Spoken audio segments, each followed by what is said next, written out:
अंतर्राष्ट्रीय जगत से आ रही है। अमेरिका के राष्ट्रपति डोनाल्ड ट्रंप ने गाजा पट्टी को लेकर बड़ा बयान सामने दे दिया है। नेतन्याहू के साथ बातचीत के बाद व्हाइट हाउस में पत्रकारों से बात करते हुए ट्रंप ने कहा कि अमेरिका गाजा पट्टी पर अपना नियंत्रण करेगा। इससे पहले उन्होंने कहा कि गाजा में फिलिस्तीनियों का कोई भविष्य नहीं है और उन्हें कहीं और चले जाना चाहिए।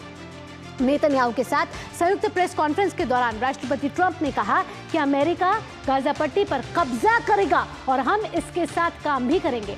डोनाल्ड ट्रंप के इस बयान ने अंतर्राष्ट्रीय राजनीति में हलचल मचा दी है। ट्रंप की ओर से फिलिस्तीनियों पर दिया गया बयान ऐसे वक्त में आया है जब इजराइल के प्रधानमंत्री बेंजामिन नेतन्याहू ट्रंप के राष्ट्रपति बनने के बाद पहली बार अमेरिका के दौरे पर गए हैं।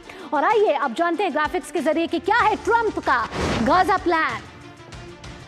तो आपको बता दें कि अमेरिका गाजा पर कब्जा करके उसको रीडेवलप करेगा, ये कहना है ट्रंप का। वो कहता है कि पुनर्निर्माण करना चाहता है वो गाजा को एक नए रूप में देखना चाहता है। साथ ही साथ राष्ट्रपति ट्रंप कह रहे हैं कि गाजा को फिर से बसाने पर ट्रंप का इनकार, साथ ही फिलिस्तीनियों को नए स्थान पर बसाने की हो व्यवस्था। वे कह रहे हैं कि फिलिस्तीनियों को वहां से हटकर दूसरे देशों यानी कि मिस्र जॉर्डन में भेजने का उन्होंने पहले भी प्लान मिस्र जॉर्डन के साथ साझा किया था, लेकिन मिस्र और जॉर्डन ने इससे अब इनकार कर दिया। वो कह रहे हैं हम फिलिस्तीनियों को नहीं अपने देश में स्थापित करेंगे।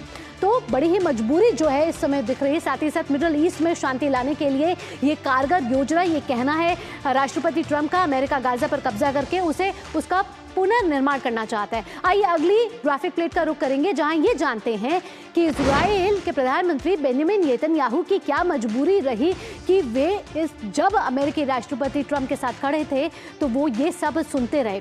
राजनीतिक मोर्चे पर मुश्किलों का सामना कर रहे हैं इस समय नेतन्याहू। आपको पता है कि अमेरिका लगातार इजराइल को सैन्य मदद भी देता रहा है और साथ ही साथ अब उनकी जब मुलाकात हुई है तब राष्ट्रपति ट्रंप ने बड़ा बयान दे दिया है। एक अन्य सहयोगी ने भी साथ छोड़ने की दी है चेतावनी।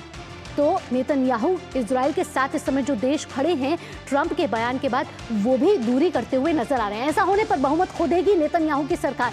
क्या ऐसा होने पर बहुमत खो सकती है नेतन्याहू की सरकार, ये एक बड़ा सवाल बनता है। तो ट्रंप के बयानों पर अलग अलग देशों से प्रतिक्रिया भी आनी शुरू हो गई है। फिलिस्तीनियों को हटाने की ट्रंप की योजना पर भड़क चुके हैं अरब देश।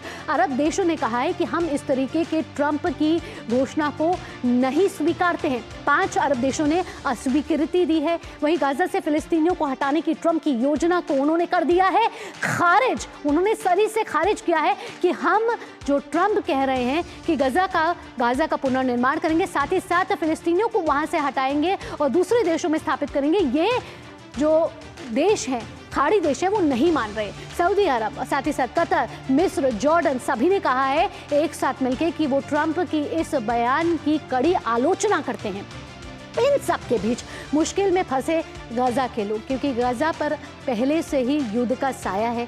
इजराइल और हमास के बीच में युद्ध विराम की घोषणा हो चुकी है। इस समय फिलहाल अस्थायी रूप से युद्ध विराम लगा है, लेकिन गाजा के लोगों का दर्द किसी से छुपा नहीं है। हमारे संवाददाता इस समय अनिल थॉमस हमारे साथ जुड़ गए हैं। अनिल, इस समय हम देख रहे हैं कि ट्रंप एक के बाद एक ऐसे बयान दे रहे हैं जो कहीं ना कहीं उन्हें विवादों में लाते हुए नजर आ रहे हैं। एक और बयान ट्रंप ने दे दिया है गाजा को लेकर। कहा है गाजा अब अमेरिका के कब्जे में होगा और गाजा को वो पुनर्स्थापित करना चाहते हैं एक नए तरीके से। वो कह रहे हैं गाजा के लोगों के लिए ये जरूरी है। साथ ही साथ फिलिस्तीनियों को लेकर भी उन्होंने एक बड़ा बयान दे दिया है जिससे खाड़ी देश हो गए हैं उनसे नाराज। इससे अमेरिका और इजराइल के रिश्तों पर कितना फर्क पड़ सकता है और क्या नेतन्याहू की सीट भी खतरे में हो सकती है? सुप्रभात। देखिए, जिस तरह की बातें आज ट्रंप ने की, अब तक ट्रंप ने बहुत देशों के साथ आंख दिखाया या फिर उन्हें धमकाने की कोशिश की या फिर उन पर टैरिफ्स का दबाव डाला और जहां कोशिश हुई हर जगह वो सफल हुए। लेकिन मुझे लगता है ये बेंजामिन नेतन्याहू के साथ जो उन्होंने मीटिंग की है और जो उन्होंने घोषणा की है कि गाजा स्ट्रिप को riviera of the middle east बनाएंगे, मैं कहूँगा अराजकता की के नुस्खे के रूप में इसे देखेंगे। अमेरिका के अंदर ही बहुत लोगों ने कहा कि इसे एक गंदा मजाक की तरह वो देखते हैं, क्योंकि जिस तरह से डेमोक्रेट्स ने इस पर रिएक्ट किया है। लेकिन अगर पूरे इशू को देखें कि मतलब अमेरिकी रक्षा को यहाँ बहुत पुरजोर कोशिश करनी होगी कि उस देश वो एक गाजा स्ट्रिप को वो खाली कर पाए और फिर उस पर इस तरह का काम करे। और मैं कहूंगा ये कोई एक दिन या 2 दिन या फिर 1 महीनों में कुछ होने वाली साफ सफाई नहीं है। इसके लिए मेरे हिसाब से काफी मशक्कत करनी पड़ेगी और लंबा समय लगेगा। तो ऐसे में ये जरूर इमीडिएट नी जर्क रिएक्शन तो लगता है कि मतलब जी अनिल, यहाँ हम आपको रोकना चाहेंगे। फिलहाल तमाम जानकारियों के साथ आपका धन्यवाद।